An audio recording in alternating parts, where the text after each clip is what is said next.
நான் பணப்பேயா, குடும்பத்தை பிரித்தவளா? ஜெயம் ரவியிடம் ஆதாரம் 100 கோடி கடன். ஆர்த்தி ரவி அம்மா சுஜாதா அறிக்கை. நடிகர் ரவி மோகன் தன் மனைவி ஆர்த்தியை விவாகரத்து செய்ய போவதாக கடந்த வருடத்தில் அறிவித்திருந்தார்.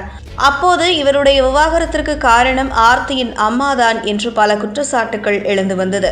இந்த நிலையில் ஆர்த்தி ரவியின் அம்மாவான தயாரிப்பாளர் சுஜாதா இன்று தன்னுடைய இன்ஸ்டாகிராம் பக்கத்தில் நீண்ட அறிக்கை வெளியிட்டுள்ளார். சுஜாதா வெளியிட்ட அறிக்கையில், வணக்கம். கடந்த 25 வருடங்களாக திரைப்படத்துறையில் ஒரு தயாரிப்பாளராக இருந்து வருகிறேன். ஒரு பெண்ணாக இத்தனை காலம் இந்த துறையில் நீடித்திருப்பது எவ்வளவு சவாலான விஷயம் என்பது உங்களுக்கு தெரியும். இத்தனை ஆண்டுகளில் பட வெளியீட்டின் போது அந்த படம் சம்பந்தமில்லாமல் வேறு எதற்காகவும் நான் மீடியா முன்பு வந்தது இல்லை. இப்பொழுது முதல் முறையாக என்னை பற்றி எழுந்துள்ள அவதூறுகளுக்கு பதிலளிக்க வேண்டிய நிர்பந்தத்திற்கு தள்ளப்பட்டுள்ளேன். கடந்த சில காலமாக கொடுமைக்காரி, குடும்பத்தை பிரித்தவள், பணத்தை அபகரித்தவள் என்றெல்லாம் பல்வேறு விமர்சனங்கள் என்னை பற்றி உலா வருகின்றன.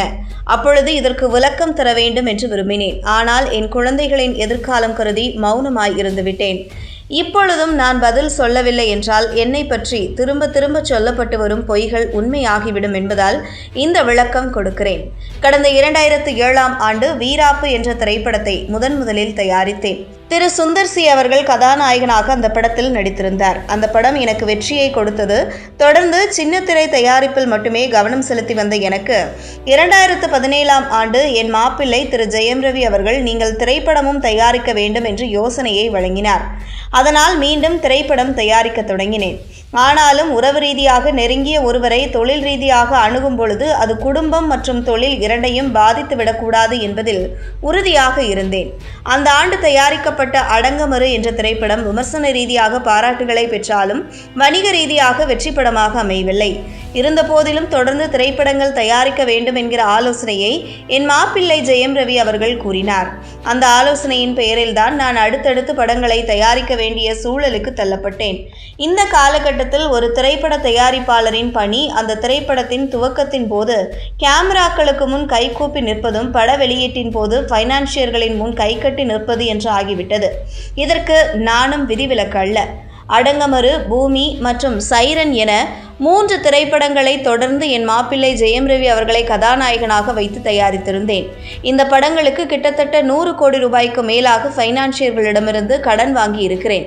அந்த பணத்தில் 25% திரு ஜெயம் ரவி ஊதியமாக வழங்கியுள்ளேன். இதற்கு என்னிடத்தில் அவருடன் செய்து கொண்ட ஒப்பந்தம், அவர் வங்கி கணக்கில் செலுத்திய பரிமாற்றம், அவருக்காக நான் செலுத்திய வரி என அனைத்து ஆதாரங்களும் உள்ளன. இப்போது திரு ஜெயம் ரவி அவர்கள் இந்த படங்களின் வெளியீட்டின் போது அவரை நான் பல கோடி ரூபாய் என்னுடைய கடன்களுக்காக பொறுப்பேற்க வைத்ததாக பொய்யான ஒரு குற்றச்சாட்டை வைத்துள்ளார். இதில் கொஞ்சம் கூட உண்மை இல்லை. அவரை வெறும் கதாநாயகனாக மட்டுமே நான் பார்த்திருந்தால் கூட அப்படி நிர்பந்தப்படுத்தி இருக்க மாட்டேன். ஆனால் அவரை என் மாப்பிள்ளை என்பதை தாண்டி என் சொந்த மகனாகவே கருதினேன். அதனால் அவருக்கு எந்த ஒரு கஷ்டமும் வந்துவிடக்கூடாது என்பதில் உறுதியாக இருந்தேன். ஒரு பெண் என்ற நிலையை கடந்த ஒவ்வொரு படம் வெளியாகும் போதும் விடியற்காலை 5 மணி வரை வாங்கிய கடனுக்காக கிட்டத்தட்ட ஒரு வெள்ளை சுவரை தவிர பைனான்சியர்கள் காட்டும் எல்லா இடங்களிலும் கையெழுத்து போட்டு பல கோடி ரூபாய் நஷ்டத்தையும் மன உளைச்சலையும் நான் மட்டுமே ஏற்றுக்கொண்டேன். மாறாக அவர் சொன்னது போல் அவரை நிர்பந்தப்படுத்துவதற்காக அல்ல. திரு ஜெயம் ரவி அவர்கள் சொன்னது போல் அவரை கோடிக்கணக்கான இல்லை, ஒரே 1 ரூபாய்க்கு அவரை நான் பொறுப்பேற்க வைத்ததற்கான ஆதாரத்தை அப்படி ஒன்று இருந்தால் அதை அவர் எங்கு வேண்டுமானாலும் வெளியிட வேண்டும் என இதன் மூலம் கேட்டுக்கொள்கிறேன். இன்றும் நான் மகனாகவே நினைக்கும் திரு ஜெயம் ரவி அவர்களுக்கு ஒரு வேண்டுகோள். எப்பொழுதும் உங்களை ஒரு கதாநாயக பிம்பத்திலேயே நாங்கள் பார்த்திருக்கிறோம், ரசிக்கிறோம். நடந்து வருகின்ற பிரச்சனையில் உங்கள் மீது அனுதாபம் ஏற்பட வேண்டும் என்பதற்காக அறிக்கைகளில் நீங்கள் சொல்கின்ற பொய்கள் அந்த நாயக பிம்பத்தை இருந்து உங்களை தரம் தாழ்த்தி விடுகிறது. என்றும் நீங்கள் ஹீரோவாகவே இருக்க வேண்டும். இது வார்த்தைகளுக்கு வார்த்தை நீங்கள் அம்மா அம்மா என்று அழைப்பீர்களே, அந்த அம்மாவின் ஆசை. இன்று வரை என் பேர குழந்தைகளுக்காக, அந்த குழந்தைகளின் சந்தோஷத்திற்காக என் மகளும் மாப்பிள்ளையும் இணைந்து வாழ வேண்டும் என்று உளப்பூர்வமாக விரும்புகிறேன்.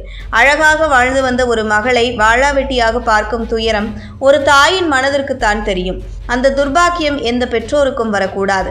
ஊடக நண்பர்களுக்கு ஒரு வேண்டுகோள். ஏற்கனவே நான் அனுபவித்து வரும் வேதனைகளோடு மகளின் குடும்பத்தை பிரித்தவள் சித்திரவதை செய்த மாமியார் என்று புதிய வேதனைகளையும் என் மீது சுமத்தாதீர்கள்.